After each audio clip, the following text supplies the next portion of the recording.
Welcome, everybody, to the latest edition of the Brain Trust. Bitcoin is over 74,000. Amazon is over 200. IWM is up over 5%. Cats and dogs are playing together. SMCI is falling apart. So, of course, we have to bring the crew together to answer the biggest question in the markets right now, which is this Trump rally real? But before we get into that, very quickly, so JR, you've been calling SMCI a big scam. In late August, you said it is the Bernie Madoff of tech. And yesterday in the room, I heard you say, I think it's going to zero. So very quickly, can you recap? Why do you think SMCI is not a great value stock right now? Well, what Ernst & Young says, we can't touch this with a 10-foot pole, and they give you a 10K update like they did yesterday. I mean, what else is there to say? You just can't touch this thing with a 10-foot pole. There's big trouble in Little China, no pun intended, and it's going to be a problem. Headwind. Yeah, and I wonder what's going to happen with Elon Musk's SMCI supercomputer, if it even exists. That's going to be a whole big mess. Okay, so guys, quickly, what we're going to talk about, obviously, is this rally for real? We already covered SMCI. We're going to talk about Tesla, Bitcoin, IWM, this whole extended market hours craziness. Do we really need to be trading 22 hours a day and more? And of course, we're going to play Two Truths and a Lie. And how Two Truths and a Lie works, I'm going to make three statements. One of them is a lie.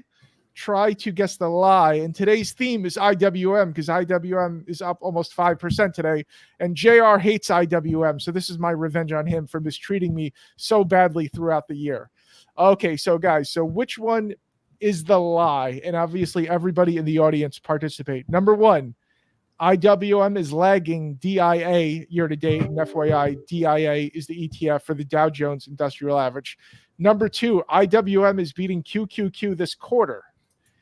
Number three, IWM is beating SPY this month. Everybody try to pick the lie. This is hard. It's supposed to be hard. The house must win. The house must win. I'm gonna choose number one, but it's tough. I'm kind of just guessing here. I'm choosing number one too. I'll be the contrarian. I'm going to go with three. Okay. In an utter shocker, we have two winners today. The lie is number one. IWM is still just a tiny bit behind. And we do have a people's champion, our friend Jay Hayden over on YouTube. He is the people's champion. So Derrick and Sami are the champions. So Derrick, we will start with you today. So obviously, like I said before, the small caps are flying. Big cap tech looks like it's lagging a little bit. Crypto is out of control. What do you think this reaction makes sense? Oh yeah, I think it makes perfect sense. Our expectation was, as long as we woke up to a winner today, we would get a crush in the VIX, a real volatility crush, which would boost the market higher. You know, we've been chatting even on your show here, Mike, this Brain Trust show, for a month or so about how the VIX has been trading at this extremely elevated price compared to what the market's been doing. And that's because people have been hedging out event risk. Well, guess what? We just got through one of the biggest event risks. We have a very clear presidential winner. So you're getting a vol crush in the VIX, and the market's moving up appropriately with that. So this move to me seems very real. I do have extension rules that I follow, and I would argue that the IWM in particular, but also the S&P and to some degree at highs, the Qs are, fairly extended here. So it's not something that I want to be chasing.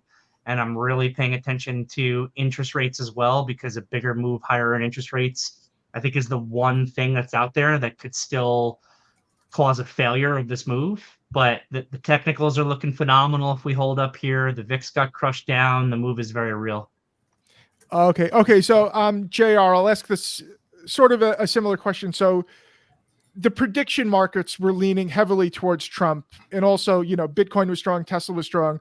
So it felt like the market was bracing for a Trump win, even with the media saying it was like 50-50.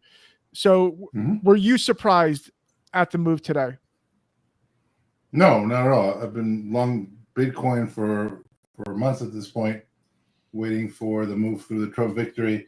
I think there's a tremendous amount of black swan risk remaining. Trump doesn't take over until the first week of January, and we have a lot of potential risks still on the table, both domestically and geopolitically. So I don't think we're out of the woods, but I do see the market rallying here as we at least are in a situation where we're not waiting till late December to figure out who won the election. So it's seeing an elevated dollar, seeing small caps rally, seeing weakness in solar, it all makes sense. That being said, I don't think it's necessarily just green light, go risk on. I think there's still a lot of undigested risk in the market. Okay. So Sami, so let's follow right on that. Do you think this rally can have follow through? Yes, I just called the KC in the strategic day trader as a breakout. So just FYI, it triggered a couple cents ago. It's not too late on the KC, Kilo Charlie. All right. What's the question? A question was, will this follow through? It'll have follow through? I don't see why not, because the market, when you gap, when it's a gap and it's not a run up, you're not really extended. Extended means you're running out of buyers, and when a stock or the market gaps, you didn't use up any buyers, so the market is actually not extended. Look at the weekly chart of the Qs and the SPY, zero extension. The IWM is a little bit tricky because it gapped up a large amount into resistance, so it's a little bit tricky, but it's really bullish right now. So I don't see why this rally needs to fade or to even come in before we before we follow through to the upside. It's just really bullish to me. Okay, all right. So let's talk about our friend Elon Musk, because it looks like he pulled off one of the coups of the century by partnering up with Trump right before this dominant across the board win. So Derrick, your thoughts on Tesla up here? So Tesla overall looks fantastic. The story, as far as I'm concerned, completely changed starting with that last earnings report, which was phenomenal. The free cash flow numbers, the margin numbers were phenomenal. We did call for a team long in my virtual trading floor just a couple of days ago into that 240 area. I really hope some people are still swinging it from that price. Really great follow through, obviously, with the event last night.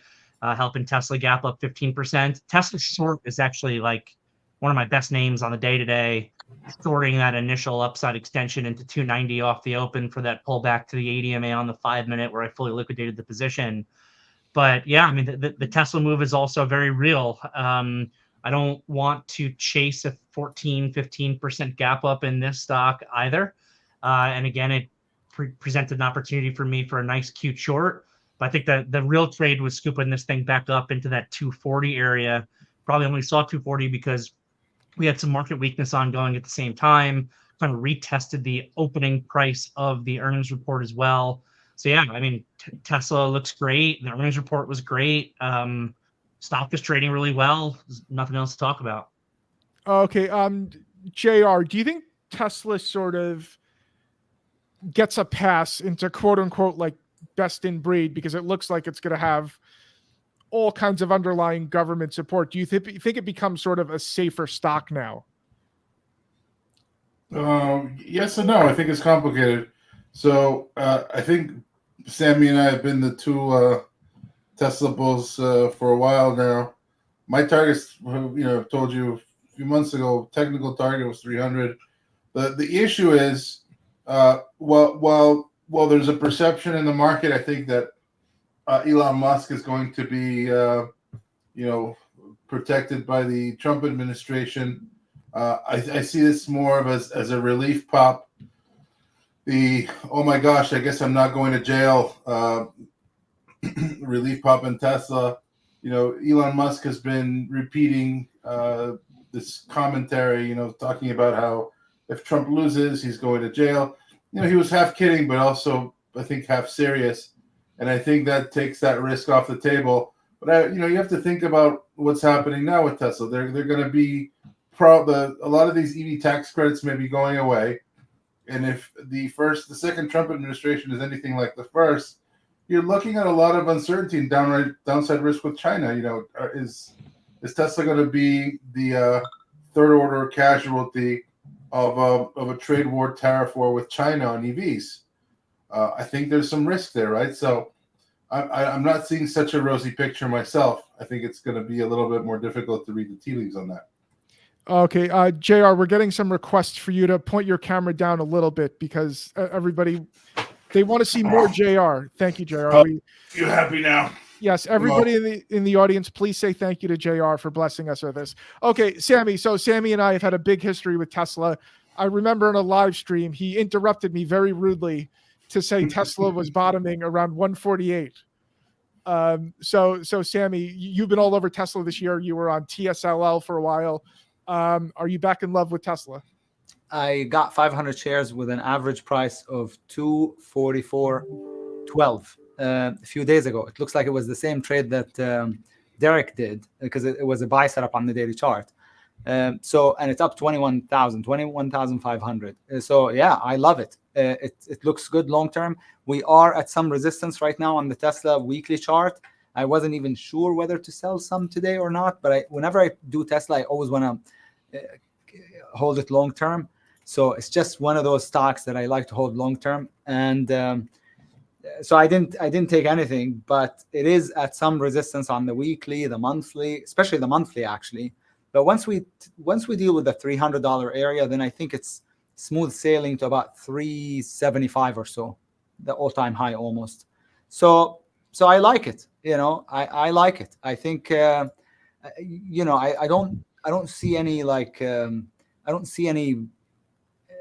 anything spectacular about it up here, but it looks good longer term. And the story, you know, now Elon, you know, being protected by Trump or whatever, I think makes sense. But I mean, I just look at the chart, and the chart to me on the monthly chart, I've been saying it, you know, it's curling up the 20 MA, putting in a really big rounded bottom. It looks good. So I think it looks good to the all-time high eventually at some point. Okay, well, let's go on to Bitcoin. So JR, you had a big trade on Bitcoin heading into the election. Now, you said you got in about 3 weeks ago, if I'm not mistaken. At this point, 4 weeks ago, yeah, I've been buying every dip into the low 60,000s. I was watching basically the cup and handle on the weekly chart.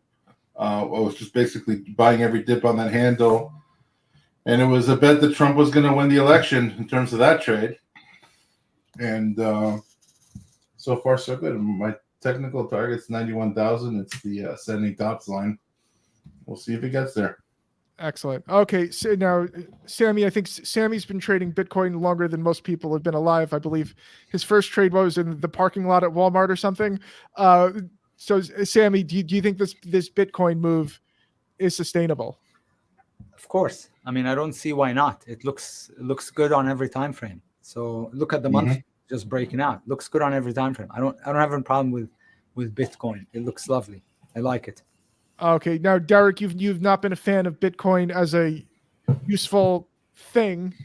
Are you trading Bitcoin at all up here? I'm not trading it, but you can't look at this chart and not think it looks fantastic. I don't like the stuff, but above like $41 in this IBIT, it looks phenomenal. It's at highs here. I mean, Trump looks great. You know, Trump is a huge advocate apparently of cryptocurrency, and you definitely need the government behind you to support this thing, I think. So huge relief rally in this also. I mean, what doesn't look good now is almost a question after this move that we're having this morning. Like, what doesn't look good? Everything's up except for consumer staples and utilities and some of these housing stocks. There's a lot of good looking chunks out there that are totally breaking up as we've gotten through this election. Yeah, I think Meta might be the only stock that's down. By the way, Derrick, I do like referring to Bitcoin as the stuff, like it's drugs. Like we'll sell it to everybody else, but keep it off my block. Okay, let's talk about the small caps. And obviously I have to go to JR because JR he usually gets angry with me when I bring up IWM. but IWM, it's up about 5% today. It usually gives up big gains. Do you think maybe the Fed could determine direction for IWM? Because everybody forgot we have the FOMC tomorrow. What do you think's next for IWM? Look, in terms of sentiment, you have to recalibrate everything like BT, AT. So before Trump, after Trump. Okay, the regulatory calculus and overall perception of friendliness toward small business and tax implications of a Trump victory are really bullish for small caps, and so this move makes sense. The only thing I wanted to do with the IWM was short it this morning for a quick scalp, fade to the downside. Can't chase the IWM up 6% or so, but it's a very obviously bullish chart. And I think Derrick said it best. Like, what doesn't look good right now? There's been a real change of character in the market, and absence a black swan event, I think we have a lot more upside to go. Okay, all right, Derrick. Any thoughts on the small caps? Yeah, so I did the same trade as JR off the open, shorting the IWM. I actually still have some and reshorting a little bit into this bounce here, just because the way that I view extension, at least the way I measure extension based on my rules for my trading, this Russell is extended into this gap. And I mentioned it earlier. You got to keep an eye on the TLT. It's a really interesting environment, and actually, I think the best way I might be able to describe it is if you look at the energy stocks.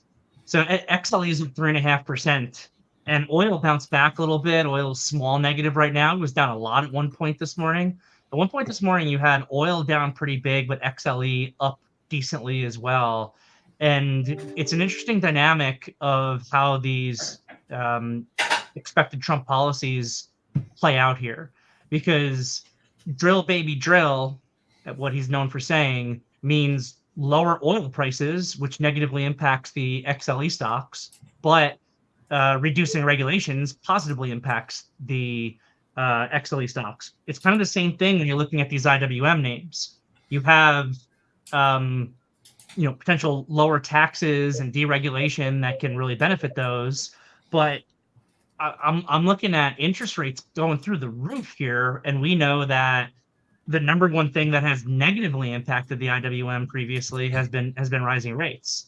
So it's like you have both of these knock-on effects coming from Trump winning this election, and it's interesting to see what wins in the short term and what wins a little bit bigger picture. So I'm a technical guy, and like we were all kind of just saying here, like, what doesn't look good right now, but at the same time, I really am keeping this interest rate move in the back of my head. If the 10-year starts getting through like 4.6%, I don't think it's quite there yet. I think that starts to have much larger negative impact on these Russell names than the potential positives that come from the tax cuts and some of the deregulation stuff. But for the moment, the technicals look great. I just have extension rules that I follow, which dictates that I can't chase up here, and that I can potentially be looking for short setups, at least on the smaller time frame, to satisfy that extension.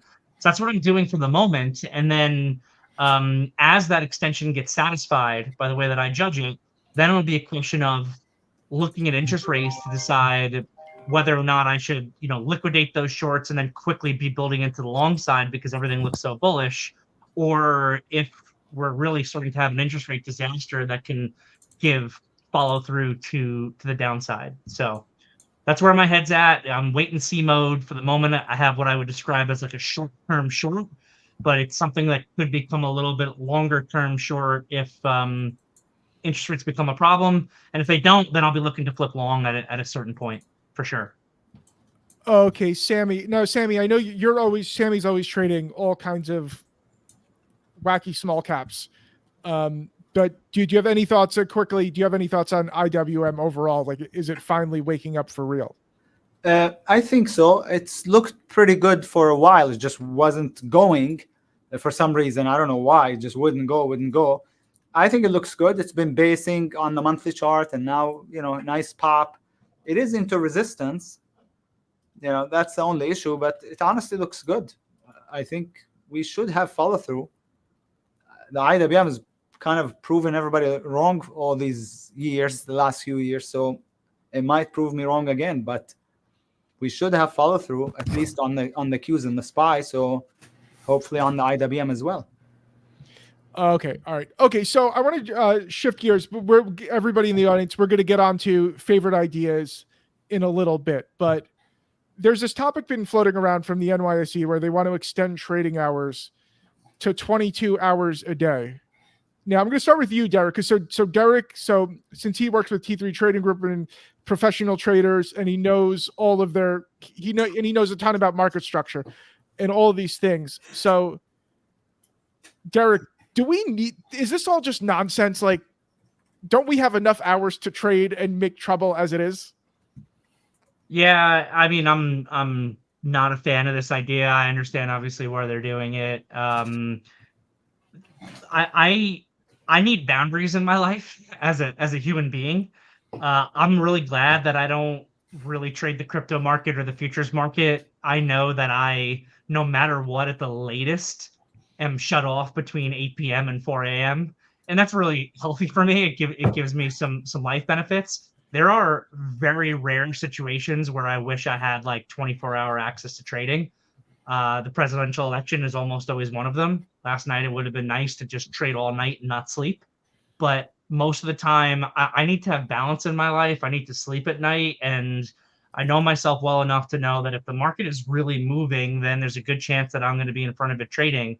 The question is, most of the time, especially the after hours action, I find to be not very actionable unless there's an earnings report going on. So, if they just extend market hours but nothing's moving, then it doesn't really matter too often. But I'm the type of person who likes to be in front of the computer when if I can make an extra $10, I'll sit down in front of the computer and try to make that $10. That's just kind of how I am. So I'm worried about my mental health. It's my biggest problem. There are some other, market structure problems just with trade settlement and things like that. But it sounds like for the most part, they have figured out creative solutions to be able to, get through all of those issues. So I don't think it's going to create much of a problem from that perspective. It's just for me, it's just a personal thing of I don't want to deal with 24/6 trading or whatever they're talking about. Okay, JR, what do you think? Do we already have enough hours to trade as it is? Look, if you're a glutton for punishment, just watch CNBC 24 hours a day and you'll get your rocks off. I'm not a fan of this idea at all. Also, I like more inefficient markets. I don't like waking up in the morning and have everything like perfectly priced in because a bunch of deranged lunatics have been up all night, finding a zone of equilibrium for me. I like to have those big gaps that get faded, those piercing reversals that catch shorts off guard, So I like more inefficiency in markets, not more efficiency. So in my opinion, as a day trader, I find this absolutely apparent and awful. I'm against it. It's also un-American. No, American is the drive for more at all costs. No, it's un-American. I don't like it. I will not have it in my house. All right, you need to rip down your flag because the word that describes America is more. We are the best and worst at everything. We will have the biggest trading hours and the worst trading hours. Okay, Sami, what do you think? Do we need more trading hours? I'm in agreement with what Derrick said. We have to find the balance between and preserve our mental health, whatever is left of it. So no, we don't. They're going to 22 hours or whatever. They're going to 24 hours a day to compete with the Robinhood, because Robinhood already allows you to trade over 1,000 symbols, I think, 24 hours a day. So that's the reason. I still think the liquidity will not be there as much at all. So I don't think it's going to change our style or have any kind of material impact on what we do. So I'm not really given it any thought at all, or not worried about it at all. And we certainly don't need more trading hours. Trading is, we were just talking about it yesterday in the coaching. Trading is a real business, like it's a real job. The fun part of it lasts maybe 6.5 hours if you trade the whole day. But what about, dedicating time to, prep work, review, post-market review? And that takes time. And so if we trade 24 hours, how are we going to do the other part? How are we going to do the review and the prep work? So yeah, I'm not a fan either, but I don't think it's really going to be all that big of a deal at all. Yeah, I don't know. I mean, at this point, it seems even like the idea of pre-market and post-market seems stupid. Like, why can't it just be the market? It's open from 7 to 5 or whatever. It's all insanity. Okay, all right. We will get to the fun part. So we agree. So agreed across the board. Everybody on here likes Bitcoin. So Sami, we'll start with you because I know you already gave us the KC, which is breaking out today. And the GEVO short, the GEVO. I called it while we're talking here in the room. Can I get the charts, please? Can I do the? Yes, sir. You may. Yeah. So let's share the screen. So the thing about ideas here, I always have lots of ideas, as you know, but the truth of the matter is the best ideas are gone. I mean, they're just gone. Here are my charts. So Zoom, right? How long have I been talking about it? We're in it, obviously, in the newsletter, and I have it. Twilio. How many times have I talked about the Twilio? Right? How many times? Look at because of the monthly curling and looking good. It's too late at this point. So my best ideas are, I think, right now pretty late. Vimeo, as an earnings play, gapped up 40% yesterday. So that looks really good. Maybe watch for an entry into the Vimeo. Of course, got it at yesterday's before the earnings announcement. The same with the CDXC. It's actually just a few pennies from becoming up, being up 100%. But these look really, really good on the monthly chart. And the CDXC is probably too late, but the Vimeo is not. And then there's also the Disney that's not too late, I think. The Lyft is not too late. I like the Affirm a lot, but it too is a bit late. But that looks pretty good to me. What else do I like? I mean, there's lots of ideas, but again, a lot of them are too late. I have a call on the grab in the newsletter over. I never gave a good entry. So that's not an entry that I love, but I'm doing it kind of as a weekly 1, 2, 3. So over this bar's high, stop under it, 424, stop under $4, only because of that monthly chart. So this is my favorite type of monthly when it starts, when the moving average, the 20-period moving average gets underpriced and starts to curl up. So my biggest plays right now are the ones that are doing that, right? That are curling and pointing up, the Twilio, the Zoom, whatever, right?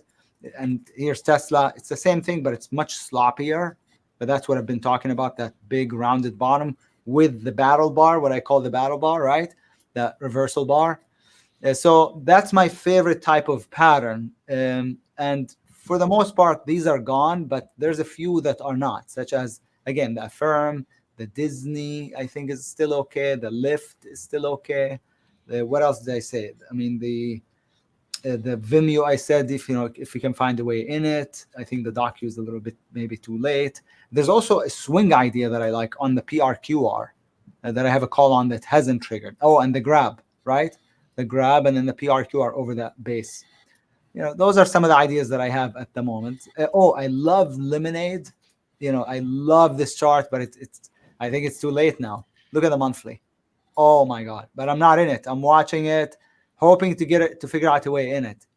Looks amazing. All right, that's it. Okay. Back to you. All right, Sami, thank you for squeezing out another few for us. We will have to do something with all these monthly charts. We're going to do a webinar or something on monthly charts, which we'll put in the top on the monthly charts. Okay, Derrick, how about you? You said you like Bitcoin, even though you don't want to touch it. What else do you like here, or what else do you not like here? So I'm happy to answer your question, but I realized I had some questions for JR and SMCI that I didn't get the opportunity to ask the expert here.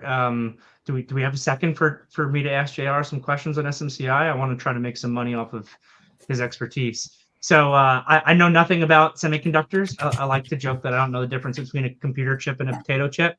SMCI, do you know, and this is just where my brain goes on a stock that's destroyed for sure. The Ernst & Young thing is an absolute disaster. Do you think that there's any intellectual property anywhere or anything like that that gives this thing some value somewhere, whether that's $3 or $10 or $12 on like, you know, stock is down 95%. Is there a buy there because maybe someone comes in and buys out some assets that they have, some intellectual property that they have that can create a trade? So the bulk of the revenue comes from basically OEM clone Intel servers and AMD chipsets, and they're seen as the cheaper alternative to Dell in both storage and processing servers. Now they have come up with a bunch of bladed cloud solutions for GPUs, and there may be some IP there, but I don't think it's worth the ink it's printed on. SMCI is not an innovative leader. Okay, in this space. Thank you for that. And then my other question for you is there any knock-on effect on NVIDIA off of this? I think zero. Zero. Wow. Okay. They're a highly Appreciate replaceable company. Yeah, they're the discount shoe store of the cloud, basically. Yeah, I mean, I guess I'll ask a related question because I just looked up SMCI's gross margins are about 13%. So is there anything there? Because it's basically it looks like they're worse than Walmart of tech. You know, when you go to the computer mall and there's a PC store with a Chinese guy in it and everything looks like it's 1700 years old.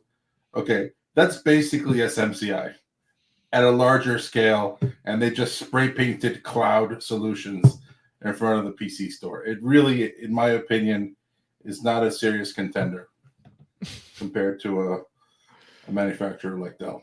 Okay. By the way, that the fact that you guys are, or everybody's talking so bearishly about it, it might be putting in a short-term bottom. Absolutely. Yeah, Exactly. I do think that there is we also have to remember, a lot of people don't know, Sami used to be a CPA and he was an auditor at KPMG.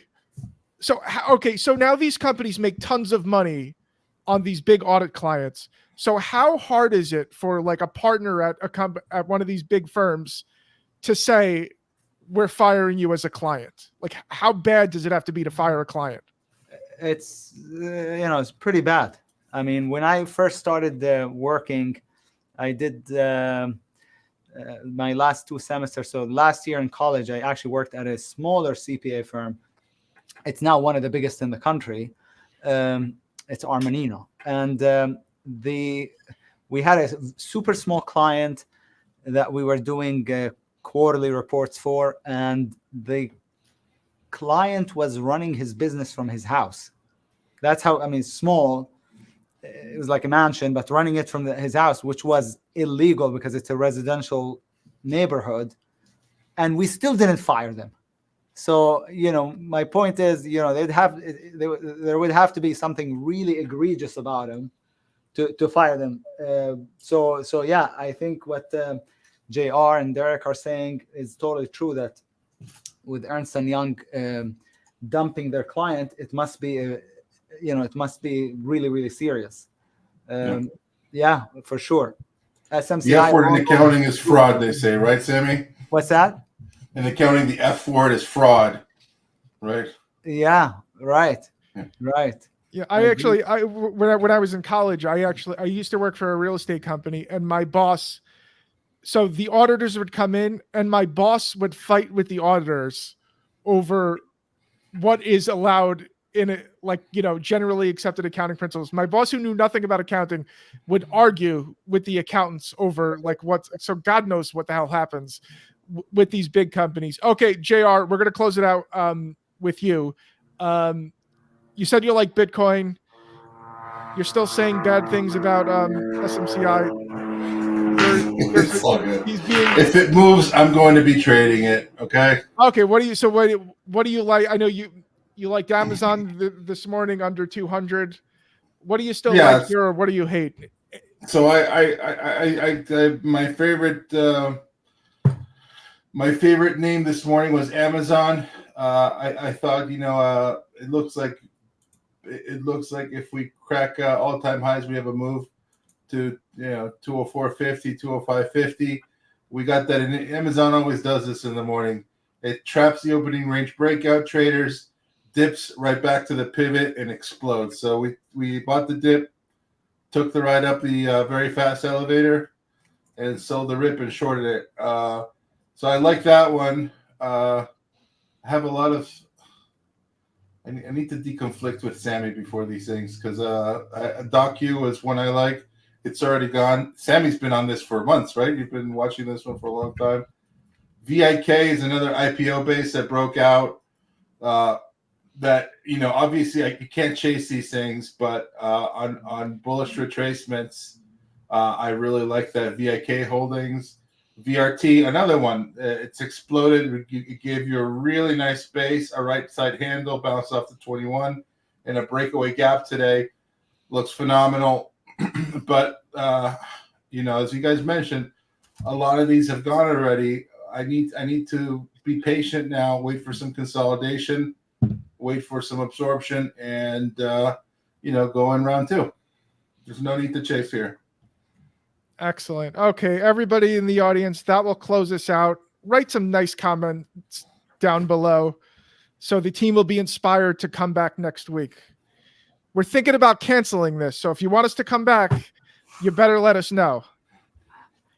I don't make these threats lightly, so you people better listen. Okay, everybody, have a wonderful day. We hope you made tons and tons of money. And be nice to each other. Maybe you didn't like the election outcome, but this country will survive.